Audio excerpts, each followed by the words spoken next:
नमस्कार, आप live cities देख रहे हैं। मैं हूं जय शुक्ला। बिहार के शिक्षकों में एक बार फिर से हड़कंप मचा है। बिहार के शिक्षकों के लिए एक बार फिर से नया आदेश जारी किया गया है।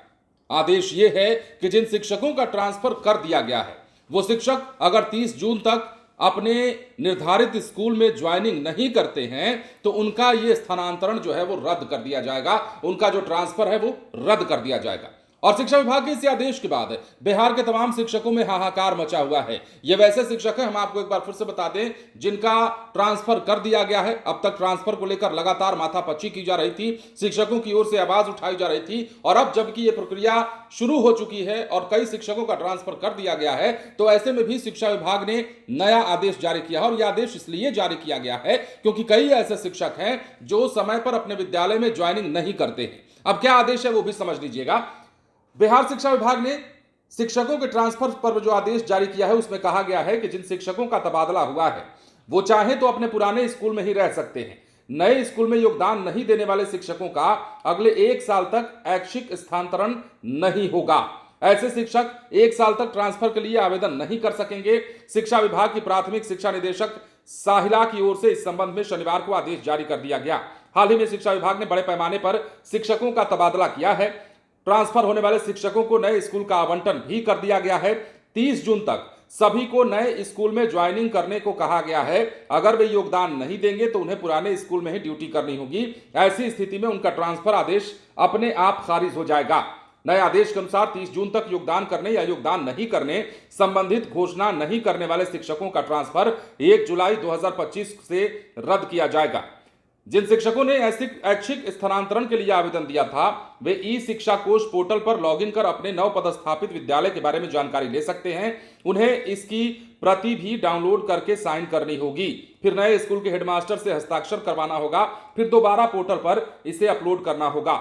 अगर कोई शिक्षक अपने ट्रांसफर से नाखुश है और नए स्कूल में योगदान नहीं देना चाहता है तो ऐसी स्थिति में उसे एक घोषणा पत्र भरना होगा। यह पत्र इस शिक्षा कोष पोर्टल पर उपलब्ध है और वहां से डाउनलोड कर उसे साइन कर दोबारा अपलोड किया जा सकता है।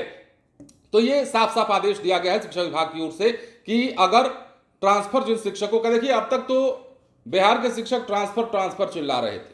अब शिक्षा विभाग ने ट्रांसफर किया है, बड़े पैमाने पर तबादला की प्रक्रिया शुरू हो चुकी है और कई सारे सैकड़ों शिक्षकों का तबादला किया गया है। लेकिन हालात ऐसे हैं कि शिक्षा विभाग ने पहले ही क्लियर कर दिया है कि अगर आप चाहते हैं कि आपका ट्रांसफर जहां किया गया है या जिस विद्यालय में किया गया है आप वहां नहीं जाना चाहते या किसी भी सूरत में आप वहां नहीं जा पाते हैं या नहीं जाते हैं तो फिर आपका जो स्थानांतरण है, आपका जो ट्रांसफर है वो अपने आप निरस्त हो जाएगा, कैंसिल हो जाएगा। कई शिक्षक हालांकि ऐसे भी हो सकते हैं जिन्हें जो विद्यालय मिला है वहां नहीं जाना चाहते हों, जिन इलाके में कुछ शिक्षकों को भेजा गया है शायद वो वहां नहीं जाना चाहते हों, इसलिए उन्हें पुराने विद्यालय में ही पढ़ाते रहने देना है। और अगर वो ऐसा करते हैं, वो पुराने विद्यालय में ही रहना चाहते हैं तो वहां रह सकते हैं। ये ट्रांसफर जो है उनका कैंसिल हो जाएगा। अब शिक्षा विभाग ने यह साफ कर दिया है और बताया है कि जितनी जल्दी हो सके, यानी कि 30 जून की तारीख मुकर्रर की गई है, 30 जून तक जितने भी शिक्षकों का तबादला किया गया है वहां इन्हें ज्वाइन कर लेना है। वहां के हेडमास्टर से सिग्नेचर करा करके पोर्टल पर फिर से अपलोड कर देना है और बता देना है कि हमने ज्वाइनिंग कर ली है जो स्कूल हमारे लिए निर्धारित किया गया था। लेकिन इसके उलट अगर कोई शिक्षक वहां नहीं जाना चाहता है जहां उसका स्कूल मिला हुआ है और वो चाहता है कि उससे बेहतर तो हम यही हैं जहां पढ़ा रहे हैं, उस इलाके से बेहतर तो हमारा यही इलाका है, तो वैसे शिक्षकों के लिए अगर वो वहां ज्वाइनिंग नहीं करते हैं तो उनका ट्रांसफर रद्द कर दिया जाएगा। जहां पढ़ा रहे हैं वहीं पढ़ाते रहेंगे। फिलहाल ये आदेश जो है शिक्षकों के लिए हड़कंप का विषय भी बना हुआ है। बिहार के जितने भी शिक्षक हैं जो तबादला जिनका हो चुका है और किसी कारणवश अगर उन्हें देरी होती है ज्वाइनिंग करने में तो उनके लिए मुसीबत खड़ी हो सकती है, उनके लिए फजीहत खड़ी हो सकती है। और यही कारण है कि तमाम शिक्षक जो है अब हड़बड़ी में आ गए। बने रहे लाइव सिटीज के साथ। धन्यवाद।